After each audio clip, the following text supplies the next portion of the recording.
How's everyone doing, and welcome on in. I am the Gingerbeerdman here with your Dead by the Daylight update, more like patch notes. The 2v8 is here.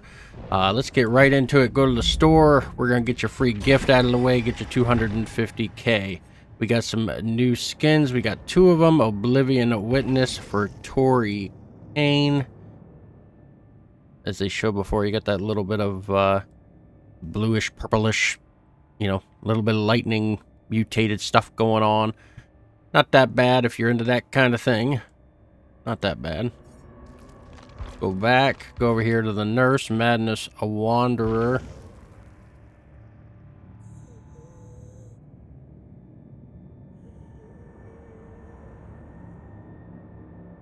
It's interesting. It's almost like a void kind of color.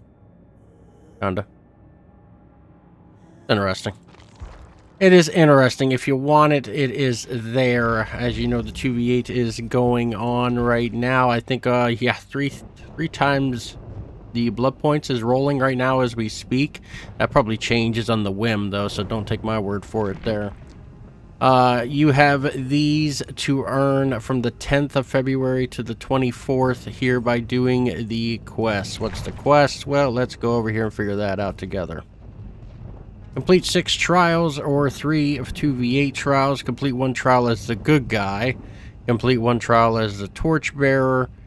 Hit 50 survivors with a basic attack or reveal the killer's aurora for 15 seconds. Hit 5 survivors within 10 seconds of revealing their aurora, or blind the killer 1 time. Oh boy, blind the killer. Okay. Got your dailies to do. And your riff ones are earn 3 gold chaser or evader emblems, destroy 20 pallets, drop 5 pallets while in a chase, chase for 800 seconds, be chased for 200 seconds. Good God, that's a long time. Alright. And then if you didn't do the Fog Carnival stuff, it is here as well. So, but I'm pretty sure most people got that done except for this right here. We gotta wait for the community to get on the ball and get that done. But that is it for the quests in the game. Let's close this out. I am going to go to the Survivor real quick. And we're going to go to the Shrine of the Week. Nowhere to hide, and we got Dark Arrogance. Steve, please, I'm trying to talk. The machine... Anyway, whenever you damage a generator, reveal the aurora of all survivors standing within 24 meters of your position for 5 seconds. And then arrogance, increase the duration. You are blinded by any means, and the duration of pallet stuns by 15%, increases regular volt speed by 25%. Out of these two, you're going to get nowhere to hide. Automatic, nowhere to hide. That's what you're going to get. Over here, we got prove thyself and do no harm. For every survivor working on a generator within a 4-meter range, gain 10% repair bonus. The same bonus is also applied to all survivors within the range. And then do no harm. When you heal another survivor for each hook state, they have heal 50% faster and gain 3% progress for succeeding great skill checks. Both of these are good in their own builds, though this one right here, the will prove thyself, is probably the most popular one out of these two. So that is what you can do. Either get that one, or get those both and that one. Either or, it works out in the end. Let's talk patch notes. Patch notes, right? Patch notes. That's what you love to hear every single time from me on a video is, Beard, what kind of patch notes do we got and how? Well, let's go through it. You got the good guy here. We got slice and dice turn speed increased to 10%.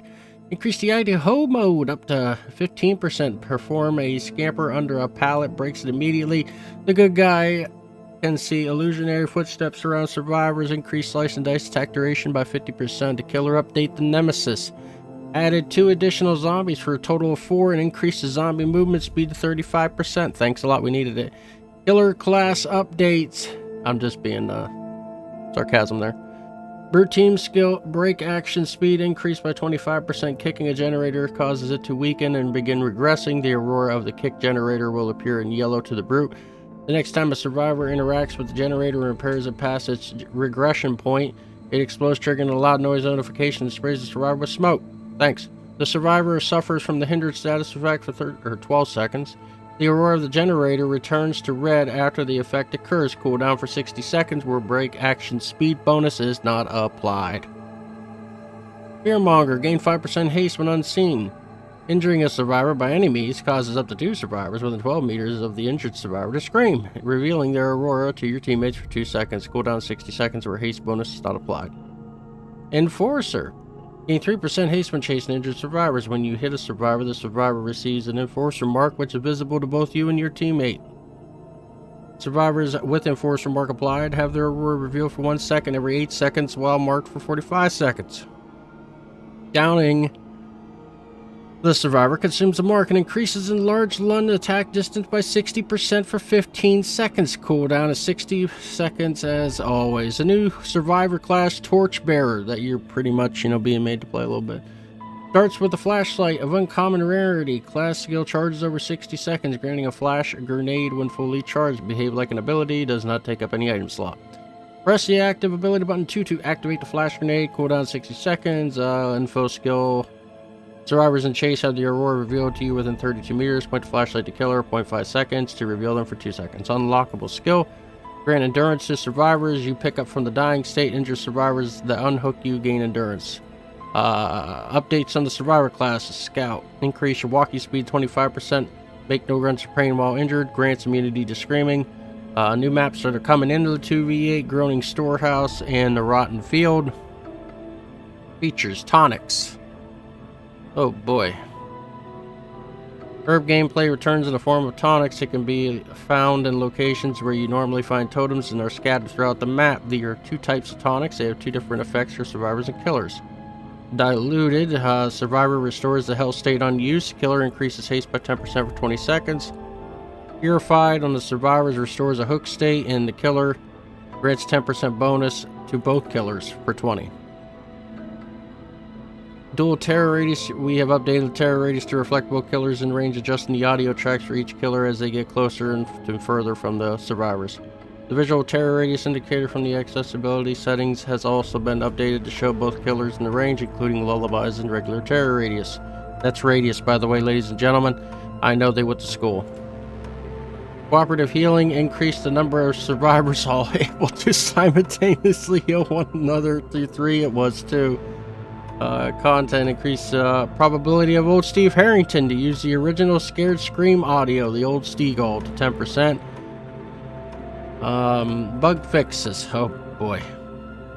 Fiction issue where performing a Mori with any killer triggers a voice line of 2 Pacific killers or in a 2v8.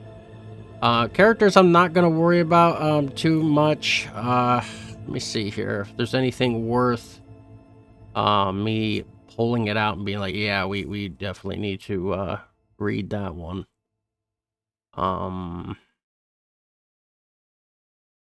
Yeah, I'm not really seeing anything that's downright a big problem in this game. Like, oh, that one is. Whew. What?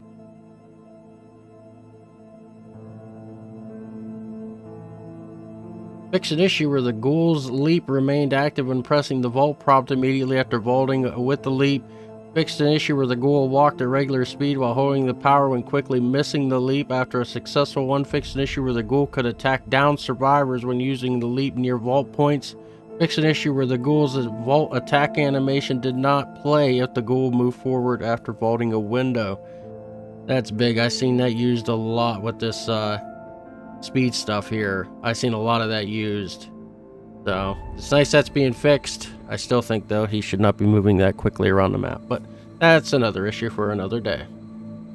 Rather than that, I don't really see too much that's big. As always, I'm going to put this down below, so if you like to skim through it yourself, if you like a certain killer, obviously, or a survivor or whatnot, you can read it yourself. Environment and maps. Fixed an issue in the Macmillan estate where coming out of a locker shows a character bouncing out. Back in my day, that was just not dedicated servers. Fixed an issue in all realms where the killers can hit survivors through fire barrels. Fixed an issue in Raccoon City police station where the chest is hard to interact. The what? The chest is hard to interact with? What chest? Oh well. Fixed an issue in Grim Pantry where the device of Bada Bada Boom is misaligned with the vault. Fix an issue in Dead Dog Saloon where the first power focused ground can be placed on top of the structure. Perks. Small text clarification, because if you've seen up top, the spelling is about bad. Turn back the clock now mentions that you can only target generators you can see within distance. Fixed an issue where the external perk icon disappears when a survivor with either teamwork for a circuit or teamwork saw spoken stopped repairing a generator while another survivor still had the perks active. That's how I was saying, to double up stuff. There was people saying that some of the perks were doubling up when they shouldn't have been doubling up, and it was helping people out, and it was being off. I don't think this is the one I was looking at before, but it is one that was mentioned. I think there's one more as well, but fixed an issue where killers kept the undetectable status effect from Trial of Torment if the generator became blocked by any means. Fixed an issue where the mastermind could be affected by the effects of Hex the Third Seal after using vault attacks or attacks on survivors with endurance stats.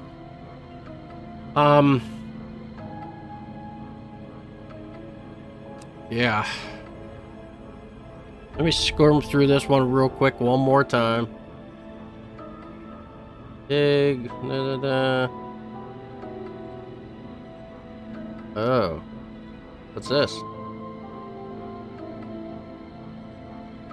Fix an issue where the server would sometimes correct positions after the nurse blinks.